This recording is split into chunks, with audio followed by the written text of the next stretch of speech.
Dios les bendiga, Dios les guarde. En esta noche estamos con ustedes compartiendo desde nuestra célula Rabá, Multiplícate, del centro de, perdón, la casa de adoración. Me ha cogido con el centro por alguna razón, la casa de adoración y restauración Kairos. Pero ya usted nos conoce. En el día de hoy tenemos un plan súper interesante, que es el plan de Dios. ¿O es el nuestro? ¿El suyo o el nuestro? ¿El de nosotros o el de Dios? Vamos a revisar cuál es el plan de Dios de nosotros y así hacemos una comparación de si estamos viviendo bajo nuestro plan o realmente estamos viviendo bajo el plan de Dios. ¿Quién me acompaña? Amén. Vamos a comenzar.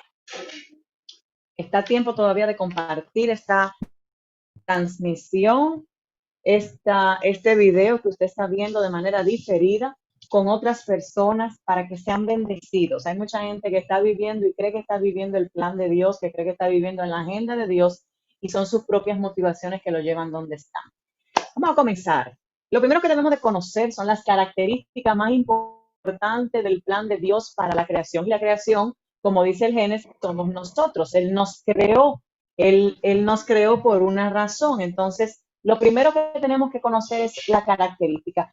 Tenga, por favor, lápiz y papel para que usted pueda tomar notas y pueda ser no solamente edificado, sino que usted pueda tener apuntes de lo que nosotros vamos a trabajar en el día de hoy y pueda ir a sus apuntes más adelante cuando alguien le vaya a decir algo que no tenga que ver con esto. El cristiano por naturaleza siempre ha tenido dudas o se ha cuestionado sobre la existencia de Dios y la providencia. Eso es lo primero que usted tiene que saber. La gente siempre está cuestionando, ¿existe Dios? ¿Y realmente Dios? ¿Y realmente yo debo orarle a un ser supremo? ¿Yo debo de seguir y creer en un ser supremo? Una de las interrogantes más comunes es referida a la creación y el porqué de tal plan de la creación. Pero es bien sabido que el relato en el que explica los días y las criaturas que Dios creó durante toda una semana, pero son muy poco conocidas las características más importantes de ese plan de Dios para la creación. Entonces, esa creación, aunque parece estar corrompida por la humanidad, que en un principio fue perfecta, porque recuerden que cada vez que él hacía algo y decía, y vio Dios que era bueno, y vio Dios que era bueno, les invito a leer el Génesis 1 para que pueda recapitular esa parte.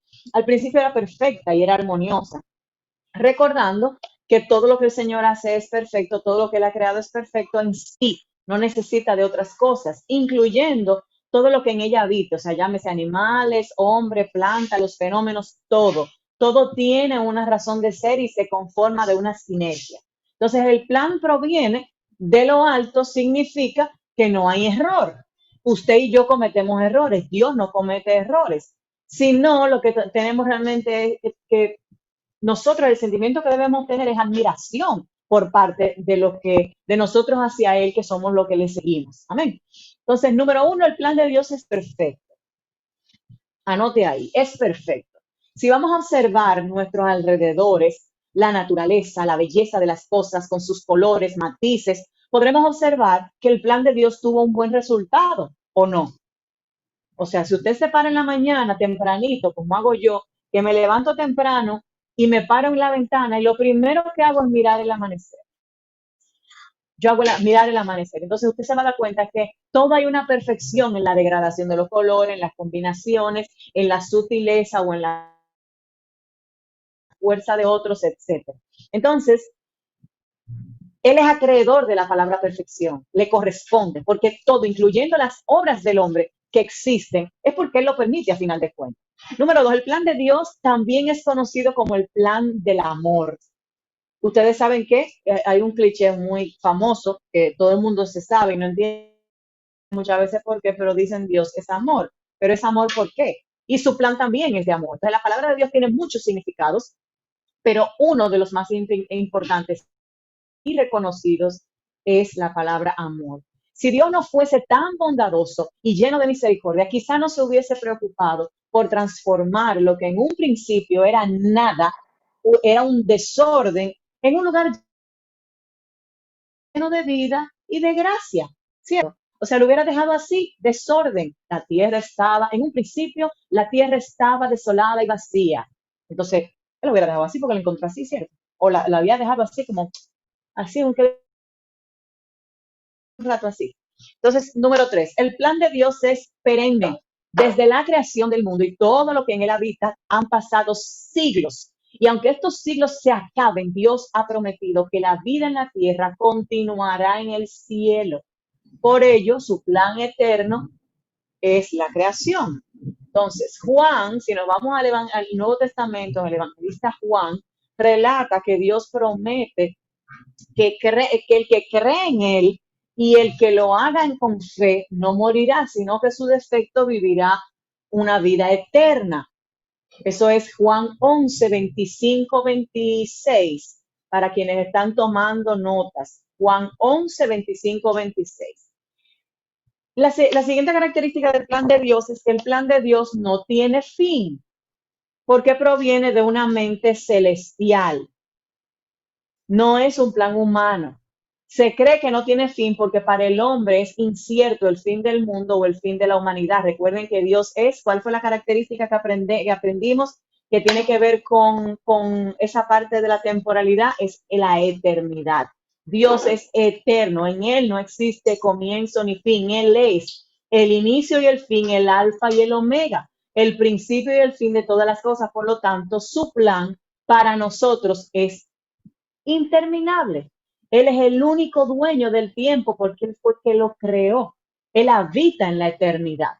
Amén. Y de hecho, si nos vamos a Eclesiastés 3:1, si no mal recuerdo, dice que Él puso la eternidad suya dentro de nosotros. Por eso nosotros podemos, cuando entramos en tiempos de oración, podemos entrar en lapsos, en, eh, en bucles de eternidad, donde ahí el tiempo no pasa. Y pueden que sean 2 horas orando, pero nosotros sentimos que lo que pasaron fueron 10 minutos. Amén. Entonces vamos a ver. Vamos a leer Génesis 1:3 para que ustedes recuerden lo que les quiero comentar. Nos vamos a Génesis. Usted sabe que Génesis es el primer libro de la Biblia, lo vimos en nuestro estudio de hace unos 3 martes aproximadamente, cuáles son los libros de la Biblia, etcétera. La palabra se lee en el nombre del Padre, del Hijo y del Espíritu Santo. Génesis 1:3 dice, y dijo Dios, sé la luz, y fue la luz. Pero si nos vamos a Apocalipsis 21, Apocalipsis es el último libro de la Biblia, Apocalipsis 21:2, vemos que dice, no, perdón, 21:22, dice, y yo no vi en ella templo, porque el Señor Dios Todopoderoso es el templo de ella y el Cordero. O sea, Él es todas las cosas. Y desde el inicio al final de la palabra, usted se va a dar cuenta que hay perfección. Entonces, comencemos preguntando al Espíritu Santo, ¿qué desea que nosotros aprendamos de estos pasajes? Después de nosotros leerlos, vamos a escribir nuestras primeras impresiones, las preguntas que tengamos, cosas que no entendamos, y podemos incluso buscar en la Biblia, porque toda la Biblia trae en concordancia, y veamos todo lo que hable del plan de Dios para nuestra vida.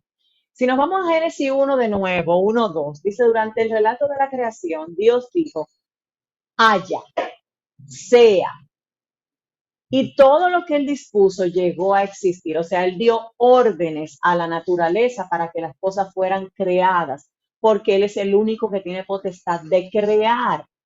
¿Ok? Pero cuando en Génesis 1:26, Él dijo, hagamos al hombre a nuestra imagen, conforme a nuestra semejanza. Luego en el capítulo 2 descubrimos que Dios formó al hombre del polvo de la tierra y sopló sobre su nariz aliento de vida. Entonces, sopló sobre su nariz aliento de vida e hizo a Eva de su costilla. Estamos ya en Génesis 2. Nada más en la creación recibió tal atención personal. Fuimos nosotros. Él se detuvo a crearnos no con la voz, sino con el aliento, su aliento. Él puso aliento de nosotros, que es el Espíritu Santo, para que esté en nosotros ese soplo que es lo que nos fortalece. Eh, Nada tuvo atención como nosotros de manera personal, práctica, directa, como lo fueron ellos dos, y de ahí venimos todos nosotros. Ellos fueron creados a imagen de Dios y diseñados personalmente por Él, sino que además se le dio autoridad sobre los animales y se les confió el cultivo, todo lo que había, y la conservación de ese huerto donde se les estaba entregando, que nosotros hoy conocemos como el Edén. Entonces, la imagen de Dios a la cual el hombre fue creado no tiene que ver con imagen física, para que podamos entender. Es primero que le voy a anular. No tiene que ver con una imagen física, sino con sus características morales, con su carácter moral, que fue lo que aprendimos hace unas semanas cuando hablamos de sus características exclusivas y las demás. El hombre fue creado y fue dotado con la capacidad de razonar y entender las instrucciones de Dios acerca de lo correcto y de lo incorrecto, de lo bueno y de lo malo. Ser creado a la imagen de Dios no implica que el hombre fue dotado con inmortalidad. Tampoco significa que es un alma inmortal, como mucha gente quiere decir, y que fue implantada en alguna parte del organismo humano. No es cierto. La humanidad fue la cúspide de la creación de Dios. O sea, después que él hizo todo, que dijo, ok, todo está bueno, ahí entonces voy a crear al hombre para que se enseñoree sobre esa creación. Dios creó la tierra como el hogar eterno del hombre, pero él advirtió a nuestros primeros padres que la vida de ellos dependería de la obediencia a su ley. Él debía, la palabra que utilizó fue sojuzgar la tierra, que significa que debía ponerla bajo su control y hacerla hermosa, útil, fructífera. Cuando tú sojuzgas, es que tú tienes autoridad, pero dentro de la autoridad también tienes responsabilidad. Amén.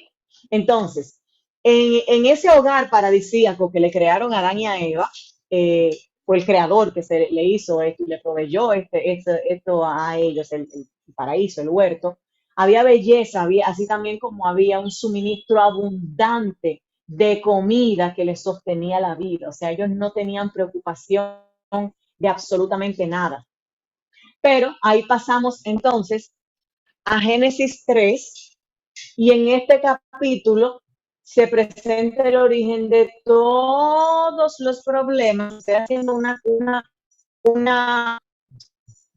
un resumen para el fundamento, para que puedan entonces entender todo lo otro que vamos a desarrollar.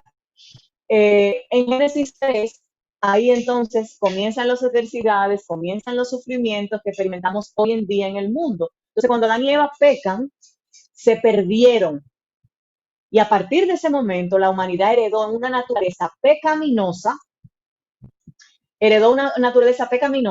vivió en una tierra maldecida y fue destinada a morir. Ven un momentito que voy a compartir. Parece que el internet se reinició. Listo, aquí estamos. Entonces, el pecado afectó a la humanidad completamente y las consecuencias de aquel momento, estamos hablando de Génesis 3, todavía la estamos pagando hoy. Y usted dirá, pero ¿y cómo va a ser? Sí, vamos a conocer cómo esto nos está afectando en la vida hoy. Y vamos a tocar ciertos tópicos un poquito sensibles, y por eso quiero que presten mucha atención, porque sé que ustedes se han visto envueltos en conversaciones que incluyen esto que vamos a conversar en el día de hoy. Vamos a ver.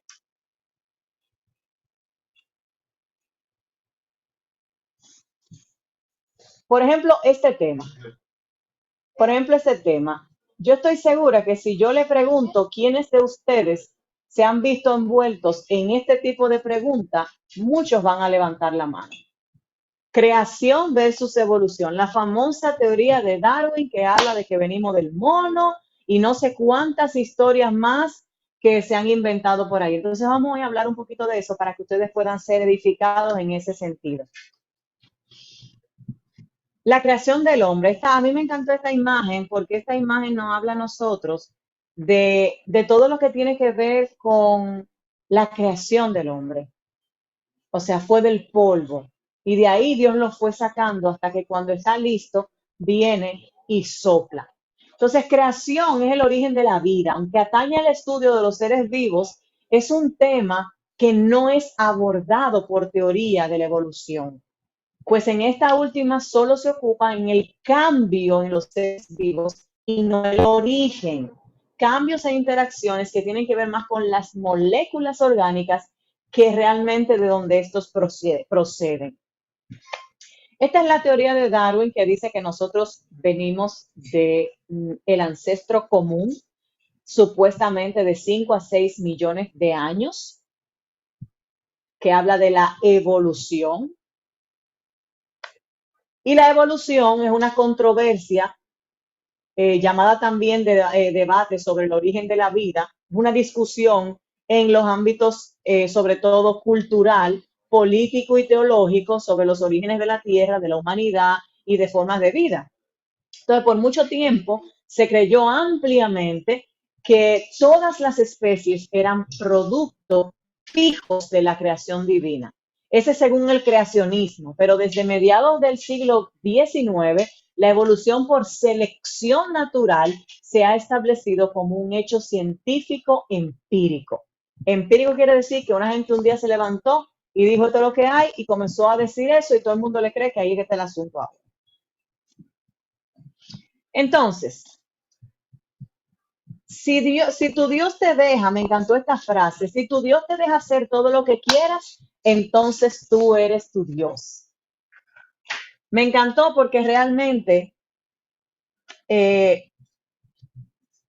Dios no nos dice, hasta que no tenemos una comunión con Él, no nos dice lo que tenemos que hacer, pero sí tiene el Espíritu Santo que nos hace sentir cuando estamos haciendo las cosas bien o mal. Entonces, si usted está haciendo todo lo que usted quiere es porque usted durmió el Espíritu Santo o se está haciendo el loco, como dice. Salmo 14:1 dice, las personas necias afirman que no hay Dios, están corrompidas, sus obras son detestables, no hay un solo individuo que haga lo bueno. Salmo 8:3 y 4 dice, cuando veo tus cielos, obra de tus dedos, la luna y las estrellas que tú formaste, digo, ¿qué es el hombre? Para que tengas de él memoria y el Hijo del Hombre para que lo visites.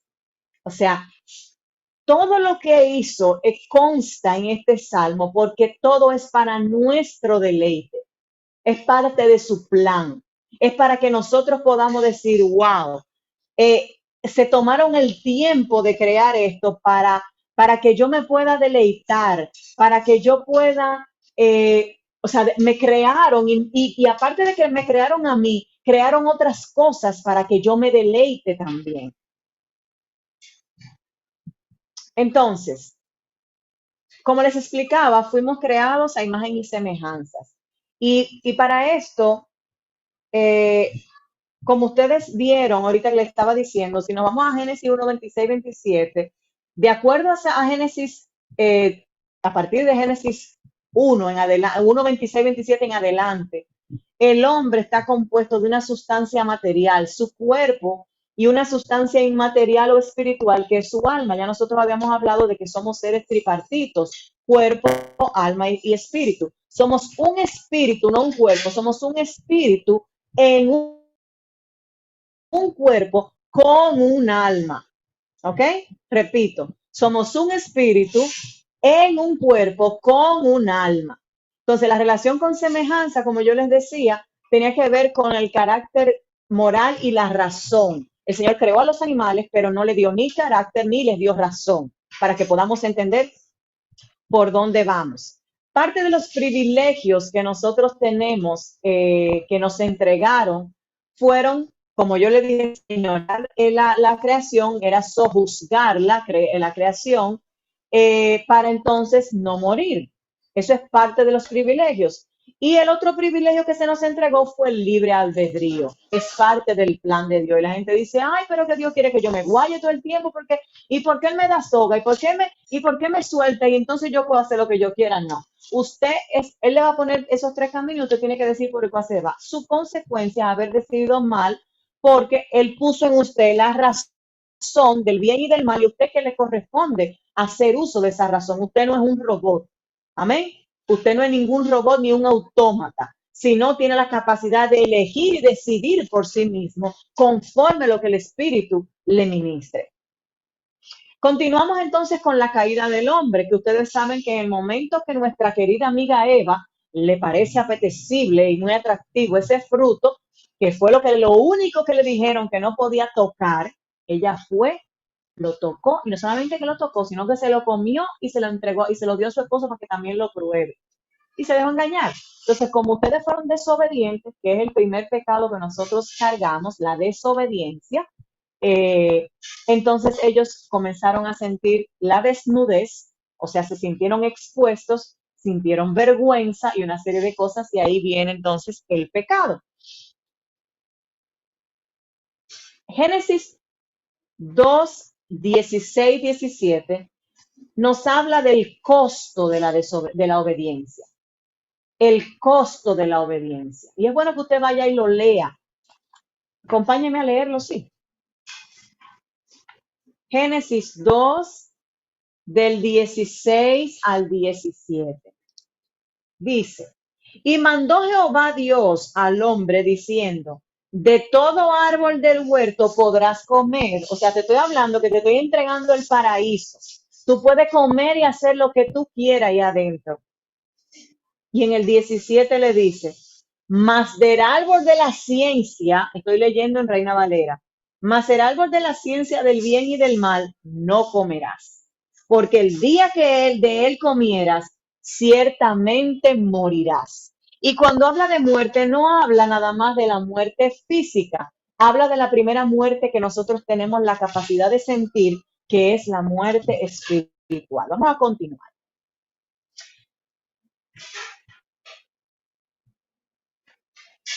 Dentro de la caída del hombre, ya ustedes saben que está la parte de la puesta a prueba de la obediencia de Adán y Eva, y ahora viene entonces el ser tentado por la serpiente, que está en Génesis 3, 4 y 5. Vámonos a Génesis 3, 4 y 5 para que podamos entender el relato completo. Dice, entonces la serpiente le dijo a la mujer, no moriréis. O sea, a lo primero que está haciendo es refutando lo que Dios le dijo expresamente.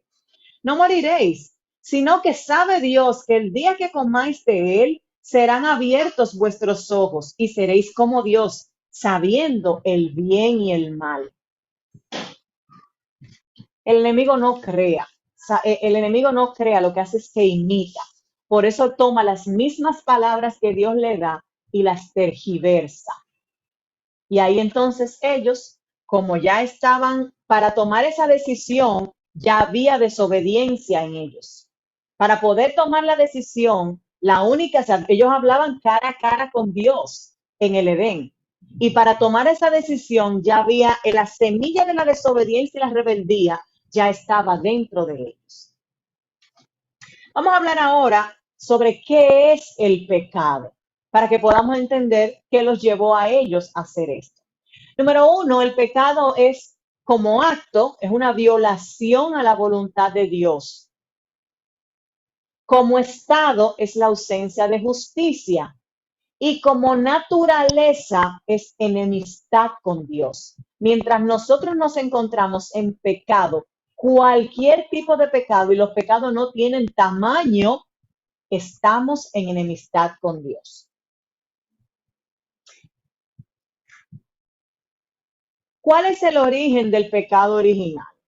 El pecado entró al mundo cuando Adán y Eva desobedecieron a Dios y comieron del árbol del conocimiento del bien y el mal. Ya eso lo acabamos de hablar.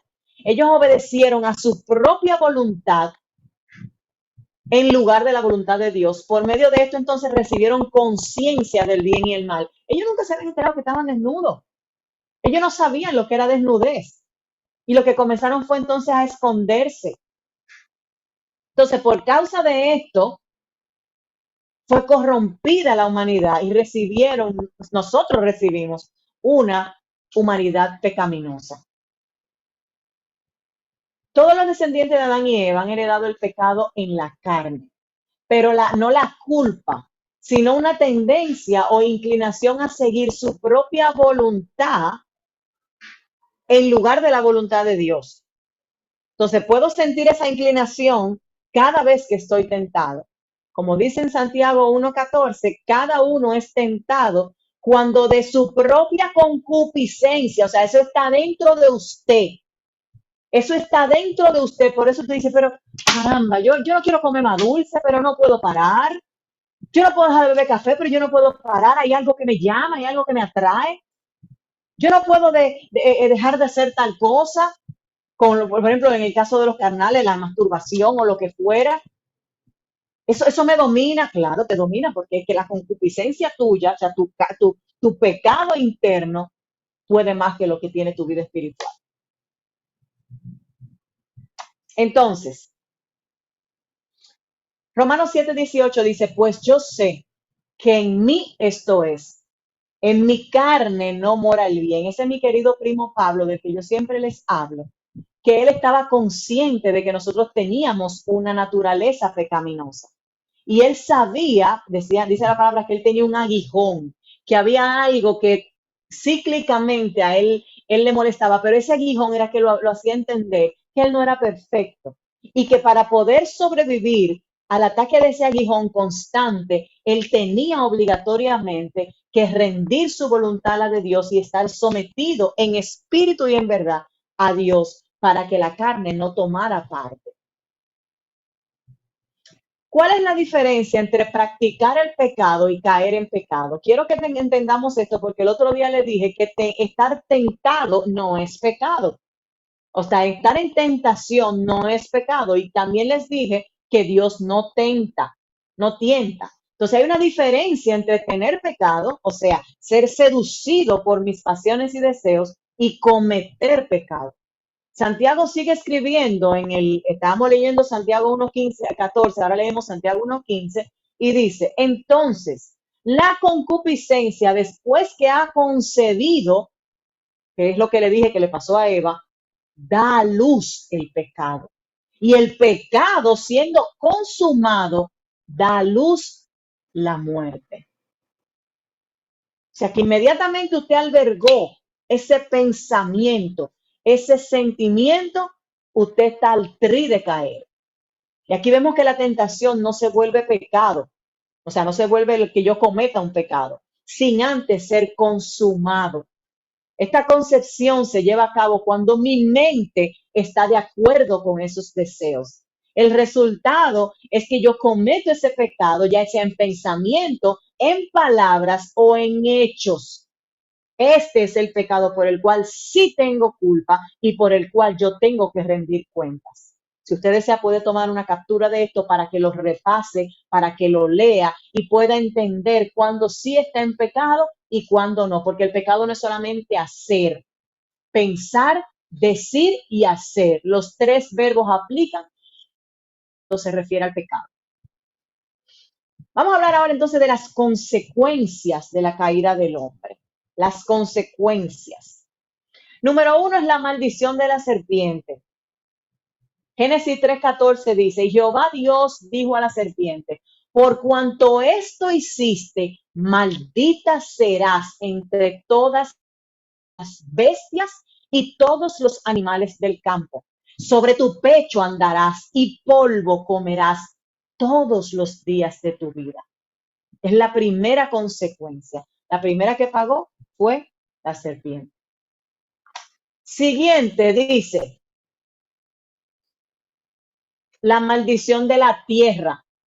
¿Se acuerdan que ahorita les dije que el Señor le había entregado a Adán y Eva enseñorearse en todo, tenían de todo, podían hacer lo que querían, comer de lo que quisieran, excepto de eso? Entonces, la palabra dice en Génesis 3, 17 y 19, y al hombre le dijo, por cuanto obedeciste a la voz de tu mujer, mujer, ten cuidado lo que tú le estás diciendo a ese hombre. Ten cuidado lo que tú estás recomendándole a ese hombre. Cuidado cuáles son tus consejos para ese hombre. Cuidado cuáles son tus palabras para ese hombre. Entonces, por cuanto obedeciste la voz de tu mujer y comiste del árbol que te mandé diciendo no comerás de él, maldita sea la tierra por tu causa.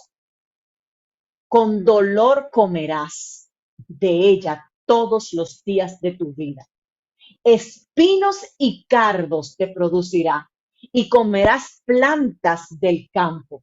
Con el sudor de tu rostro comerás el pan hasta que vuelvas a la tierra, o sea, hasta que se muera, porque de ella fuiste tomado, pues polvo eres y al polvo volverás. Esa es la segunda muerte.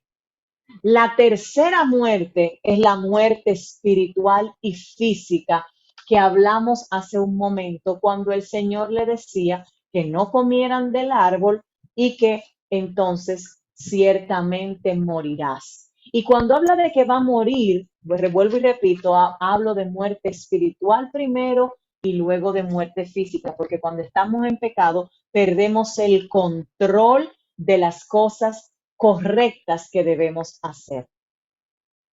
Y el cuarto, la cuarta consecuencia y maldición es que el hombre peca y se alejó de Dios. Génesis 3, 24, 23, 24 dice, y lo sacó Jehová del huerto del Edén, para que labrase la tierra de que fue tomado. Echó pues fuera al hombre y puso al oriente del huerto del Edén querubines y una espada encendida que se revolvía por todos lados para guardar el camino del árbol de la vida. O sea que ya el hombre no tenía más privilegios. Fue una decisión personal. Consecuencias que trajo esto para la humanidad. Número uno, está registrado en Romanos 3, 23, 24, que es la clave de todo esto que hemos hablado en el día de hoy. Dice, por cuanto todos pecaron y están destituidos de la gloria de Dios, pero son justificados gratuitamente por su gracia, mediante la redención que proveyó Cristo Jesús. Aquí estamos en el Nuevo Testamento. Romanos 3, 23, 24. Y ahora nos vamos a Romanos 5, 12, que también dice, por tanto, como el pecado entró en el mundo por un hombre y por el pecado la muerte, así la muerte pasó por todos los hombres por cuanto todos pecaron. O sea, como decimos por ahí vulgarmente, ¿cómo es? Por uno pecamos, por uno pagamos todo. O sea que uno mete la pata y todos nosotros estamos revueltos en esta situación de la que no tenemos nada que ver por la desobediencia de otro. Gracias. Por justo los pecadores. Si nos vamos a Juan 3:19, vemos que el hombre está sujeto a condenación eterna. Y usted dirá, ¿qué? Sí, y esta es la condenación. La luz vino al mundo, la luz es Cristo, y los hombres amaron más a la tiniebla que a la luz, porque sus obras eran malas. A pesar de que nosotros teníamos las reglas, teníamos las leyes, teníamos todo lo que tuvimos antes de que Cristo viniera. Cristo vino al mundo, que es la luz, y aún así no le hicieron caso. De hecho, todavía hay gente diciendo que él nunca vino, que él era un profeta más, que él no es el Mesías.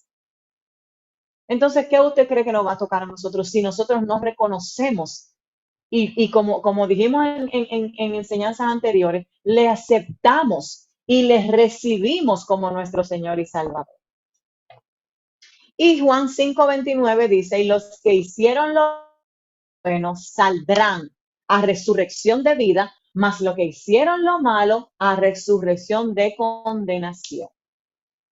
Es muy fuerte porque cuando nosotros estamos viendo de que nos han dado el libre albedrío, nosotros pudiéramos decir, no, yo no voy a coger lucha, no voy a coger lucha porque yo me dieron libre albedrío para algo y yo puedo hacer lo que yo quiera y yo me convierto cuando yo quiera y yo pido perdón cuando yo quiera o me pongo a cuenta cuando yo quiera, no. La palabra registra, dice muy enfáticamente que llegará un momento en que ya usted no va a poder buscarlo, que lo busquemos mientras pueda ser hallado. Entonces, lo que usted tiene que procurar es hoy ponerse a cuenta y decir, ok, yo he fallado de pensamiento, Quizá yo no he llegado a hacerlo malo, pero yo lo he pensado, yo me he soñado con eso, yo he hablado cosas que yo no debo hablar, etcétera, etcétera. Entonces, cuando vemos este tipo de conducta y hacemos un inventario personal, porque nadie tiene que venir a decírselo a usted, usted no tiene que ir a decírselo a nadie, usted simplemente se pone a cuenta con usted y Dios. Y a partir de ahí, entonces usted comienza a recibir una restauración. Entonces, la verdadera evolución es esta. Usted vio ahorita como yo le presenté la evolución del mono, pero la evolución es esta. Usted quiere evolucionar, usted quiere crecer, usted quiere madurar, usted quiere prosperar. Esta es la evolución que usted necesita adquirir en su vida. Comienza con un corazón rendido ante la presencia de Dios para poder recibir las instrucciones de su plan y entregarle tu plan para que no continúes de mal en peor, porque ya tus estrategias, ya tus formas, ya tus ideas famosas ya no funcionan, ya tú te diste cuenta, ya los resultados hablan por sí solos. Entonces, hora de tu adoptar el plan de Dios para tu vida, que son planes de bien y no de mal. Si la estás pasando mal, pues estás viviendo consecuencias, como le tocó en un momento determinado a Adán y a Eva vivir por desobediencia. Entonces, para un momento y recapitula dónde yo desobedecí, dónde fui rebelde, en qué fue que me equivoqué, dónde mis caminos están torcidos. Y junto al Espíritu Santo, entonces comienza a permitirle que entre en un tiempo de restaurar tu vida para que las cosas puedan cambiar. Vamos a adorar un momentito para entrar en oración. Acompáñame con actitud de oración, por favor.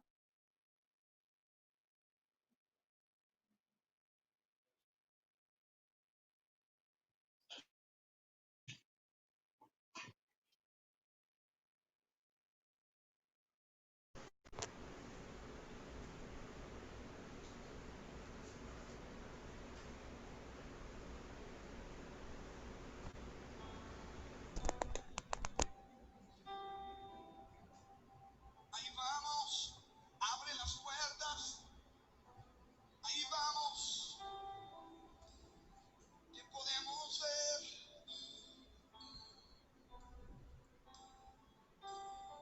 solo tú y yo, nuevos amores.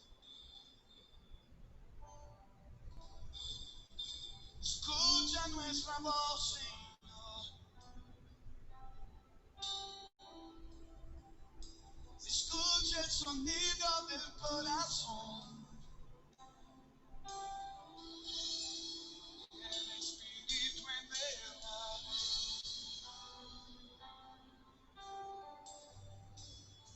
corremos a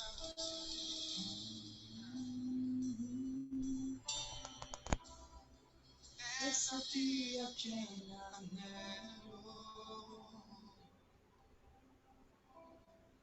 es por ti que yo suspiro, más allá del vento.